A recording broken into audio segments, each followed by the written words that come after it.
رسول اللہ علیہ وآلہ وسلم کے چچا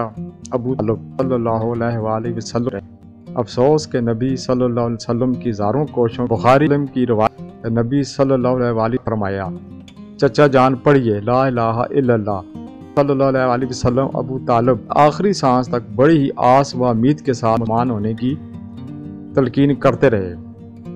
بہکاتے رہے۔ جب آپ پر آخری وقت تھا نبی صلی اللہ علیہ وسلم آپ لا الہ الا اللہ پڑھ لیں تو مجھے اللہ تعالیٰ کی کا موقع آئے گا کہ میں عبدالمطلب کے طریقہ پر دنیا کو چھوڑتا ہوں۔ چچا کے بےدین فوت ہونے پر رسول اللہ صلی اللہ علیہ وسلم کو سخت صدمہ ہوا۔ شدت عالم صلی اللہ علیہ وسلم کی آنکھوں سے آنسو جاری ہو گئے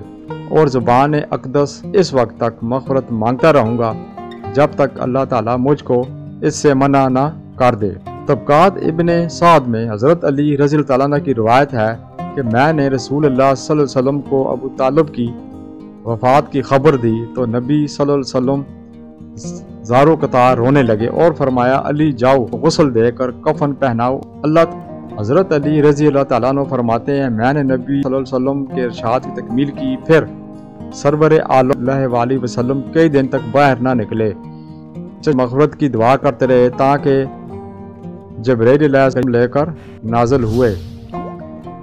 نبی صلی اللہ علیہ وسلم کو اور ان لوگوں کو جو ایسا سزاوار نہیں کہ جب واضح ہو گیا یہ لوگ جہنمی ہیں پھر بھی مشرکوں کی بخشش کے طلبگار ہوں اگرچہ وہ ان کے قرب ہی کیوں نہ ہو۔ سورہ التوبہ۔ نوٹ: بعض معتبر مفسرین نے اس آیت کی نزول کا سبب بعض دوسرے واقعات بھی بتائے ہیں جن کی تفصیل تفاسیر میں درج ہے۔